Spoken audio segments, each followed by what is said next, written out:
Bonjour à tous, soyez les bienvenus pour cette nouvelle émission en peignoir, l'émission qui s'intéresse à l'actualité des stations thermales d'Auvergne. Aujourd'hui, j'ai beaucoup de plaisir à avoir pris la direction de La Bourboule. Mon invité du jour a deux casquettes, il est médecin thermal depuis plusieurs saisons déjà et il est à l'origine du festival Styx, le festival des mondes de l'imaginaire dont il nous parlera en deuxième partie d'émission. Bonjour Christophe Landriot. Salut Stéphane. Alors Christophe, depuis quand tu es installé à La Bourboule ? Je me suis posé en avril 2021, donc ça fait déjà maintenant un peu plus de 2 ans, et je crois que j'y resterai bien. Ah super, bonne nouvelle. Quel avait été ton parcours auparavant ? Alors moi de base j'ai une formation de médecin généraliste, donc j'ai fait une partie de mes études à Marseille et pour l'internat j'ai décidé de quitter la région natale et puis de découvrir autre chose et avec les différents critères que j'avais, je me suis retrouvé en Auvergne, j'ai fait un petit peu le tour de la région, je suis passé par Montluçon, Le Puy, Aurillac et puis Clermont.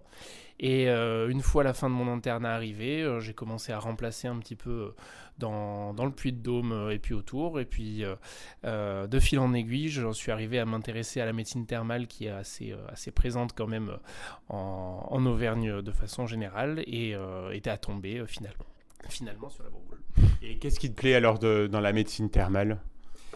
C'est une médecine qui est assez variée. On voit beaucoup de choses, des choses qui sont un petit peu différentes de ce qu'on voit en médecine générale. C'est intéressant, on a le temps de parler un petit peu plus longtemps avec nos curistes, de les suivre sur les 3 semaines de la cure, et puis de découvrir différentes choses qu'on n'aborde pas en médecine générale. L'aspect prévention aussi, c'est quelque chose, je crois, qui te tient à cœur. Alors oui, la médecine actuellement, elle est très thérapeutique, elle est très traitement, mais si on arrive à empêcher les problèmes d'arriver à l'avance, c'est vachement mieux. C'est quelque chose qui se développe de plus en plus. Nous en France, on est un petit peu à la traîne là-dessus, mais c'est en train de changer. J'espère. Et donc c'est pour ça qu'avec les termes de la Bourboule et avec une équipe de professionnels de santé locale, on essaie de développer ça au maximum, autant sur les termes que sur la maison de santé qui est en train de se monter. Quel est le rôle précis d'un médecin thermal ? Donc tu parlais de suivi, donc c'est plusieurs consultations pendant la cure. Alors ça va dépendre un petit peu des patients, mais pour tout le monde, on a 3 consultations. La consultation d'arrivée du patient, où on le rencontre pour la première fois, on découvre pourquoi il est là, on fait la liste de ses antécédents, de ses problèmes de santé et des soins qu'on va lui prescrire. Ensuite, on le revoit une semaine, 10 jours après pour voir si les soins lui correspondent bien, s'il tolère les différentes prescriptions qu'on a faites. C'est à ce moment-là qu'on réadapte un petit peu le traitement en cas de besoin.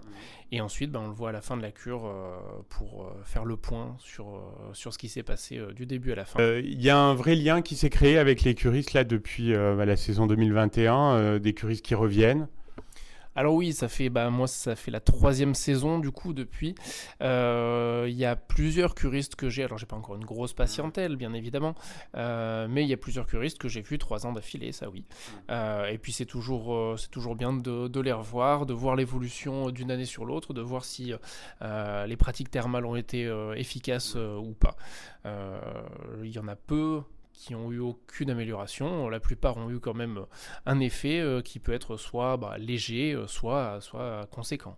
Oui, il y a un vrai effet sur la santé des curistes. On sait que le thermalisme est d'autant plus efficace qu'on vient jeune, et c'est le cas à la Bourboule. Oui, c'est certain. Alors ça dépend d'un patient à l'autre, ça c'est bien, c'est certain, mais on sent qu'il y a une amélioration qui est autant clinique que psychologique. C'est un aspect qui rentre en compte dans la médecine de pleine santé, on va dire, qui comprend les soins qu'on peut donner sur place, mais qui comprend aussi tout ce qu'il y a autour, qui comprend le fait d'éduquer le patient à sa santé et que ça passe par sa maladie ou par tout ce qu'on peut faire autour, le sport, l'alimentation et autres. Tu parlais tout à l'heure de la maison de santé, donc tu es associé au très beau projet de transformation des thermes de la Bourboule. Ça doit être assez excitant, non ? Ah là c'est vrai qu'on est un petit peu un tournant on va dire sur le volet médical de la région, enfin de la région, de la commune. On se bat moi en premier, parce que je suis l'instigateur du projet avec Geoffrey Chalafi, le directeur des Thermes, et on s'est constitué une petite équipe de professionnels qui voulons travailler ensemble pour pouvoir répondre au mieux aux besoins de santé des patients. Et puis la particularité, on va dire, de cette maison de santé, ça va être d'avoir un lien très, très proche, très serré avec les Thermes, pour que les compétences des Thermes puissent bénéficier à la population locale. Et inversement, que les curistes puissent avoir un accès plus facile aux soins de la maison de santé. Merci Christophe, on fait une petite pause musicale et on se retrouve donc juste après pour parler du festival de ce En Peignoir. Je suis toujours avec mon invité, le docteur Christophe Landriot, qui est médecin thermal à la Bourboule et qui est également à l'origine d'un très beau festival autour des mondes imaginaires, le festival Styx, qui va se tenir dimanche 30 juillet à la Bourboule. Christophe, est-ce que tu peux nous présenter un petit peu le concept de ce festival ? Oui, tout à fait. Écoute, c'est un festival qui a pour but de présenter au public les différents mondes de l'imaginaire, donc qu'on peut voir comme la fantasy, la science-fiction, le fantastique, les récits de post-apocalyptique ou d'anticipation, tout ce genre de choses, et le présenter autant à des enfants qu'à des adultes, qu'à des gens qui sont très initiés dans ces domaines, via différents supports. Donc on aura des auteurs, des illustrateurs, du court-métrage, du théâtre et des activités pour faire découvrir tous ces mondes. La Bourboule, c'est le terrain de jeu idéal pour ce type de festival ? Un petit peu, bien évidemment. C'est une ville qui est très vivante, qui accueille des populations très diverses, on va dire, sur l'été, lors de ce festival-là. Et c'est pour ça qu'on s'est dit qu'on allait s'installer là-bas pour le faire. Et c'est en partant un petit peu de ce postulat qu'on allait le faire à la Bourboule, cette ville d'eau, que le nom nous est venu assez facilement, puisque le Styx, c'est le fleuve des enfers de la mythologie grecque. Donc on est tombé assez vite sur ce nom pour le festival. C'est l'équivalent de la Dordogne, quoi. C'est un petit peu ça, voilà. Il y a un très beau programme. Quels sont les principaux temps forts, ce qu'il ne faut pas manquer ? Alors, les temps forts, on en a plusieurs. On a des activités qui vont se dérouler sur toute la journée, bien évidemment. Mais on a plusieurs moments à la fois sur la scène principale, sur le théâtre et sur le cinéma. On aura un court-métrage et une conférence sur le cinéma dans la journée. On aura une conférence axée sur l'esprit geek, on va dire, et sur l'astronomie par le youtubeur J'ai de la culture geek, qui est du coin. Et donc ça, ce sera au théâtre en début d'après-midi à 14h. Et ensuite, le soir, on aura un concert de clôture du festival à 18h30 par le groupe Astéro H, qui est pareil, un groupe local et qui fait des reprises un petit peu rock, des génériques des dessins animés et des séries des années 80-90. Génial. Alors, comment tu as travaillé pour bâtir ce programme ? Tu as des contacts un peu dans cet univers de la science-fiction, de l'imaginaire ?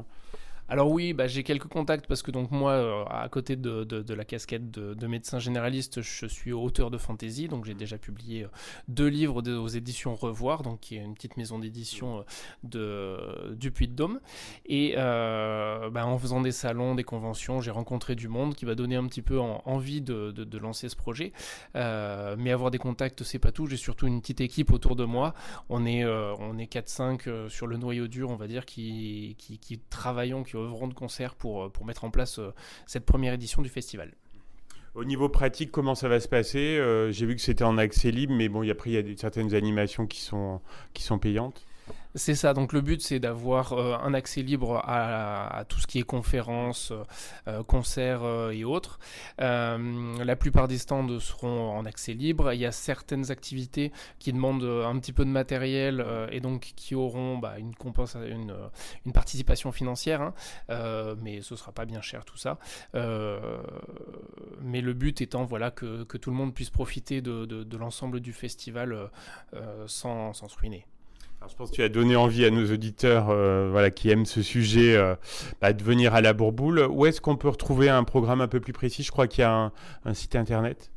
Alors oui, on a un site internet, c'est le site de l'association qui porte le festival. Le site, c'est contedel'aulnegris.com. Dessus, on retrouve des infos sur notre association, donc qui est une association de créateurs autour des mondes de l'imaginaire.